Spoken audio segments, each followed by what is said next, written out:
ito ay rated SPG. Striktong patnubay at gabay ng magulang ang kailangan. Maaaring may masiselang tema, lengguwahe, karahasan, sexual, horror o droga na hindi angkop sa mga bata.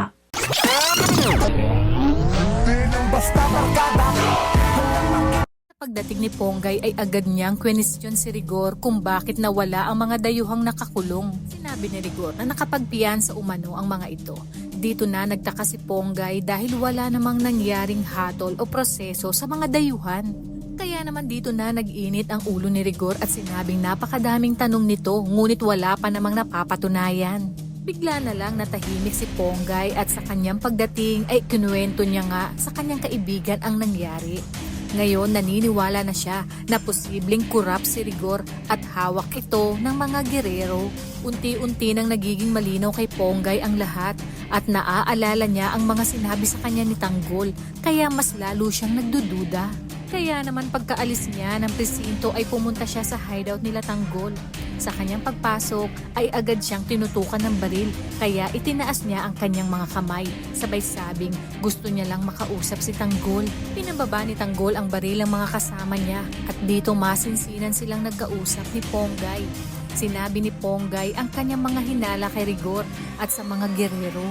Kaya naman sinabi ni Tanggol na mas marami pa siyang malalaman kung papasukin nito ang mga gerero at magsilbi siyang head of security. Iginiit naman ni Ponggay na inalok na siya ni Miguelito na maging security nito. Kaya naman, sinabi ni Tanggol na ito na ang tamang pagkakataon ni Ponggay at sigurado umano siyang marami itong malalaman at magagamit na ebidensya para mabulgar sa publiko ang totoong baho ng mga gerero, lalo na si Miguelito.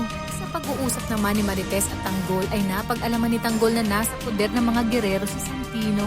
Nagulat si Tanggol at nag-alala dahil alam niyang nanganganib ang buhay ni Santino at baka mangyari pa dito ang nangyari kay David. Dito nga ay tutulungan sila ni Ponggay upang maitakas si Santino dahil tinanggap na nga ni Ponggay ang alok ni Miguelito.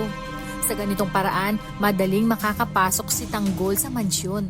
Kaya naman, pakaabangan natin ang pagligtas ni Tanggol kay Santino sa tulong ni Ponggay. At paniguradong magkakaroon ng matinding engkwentro.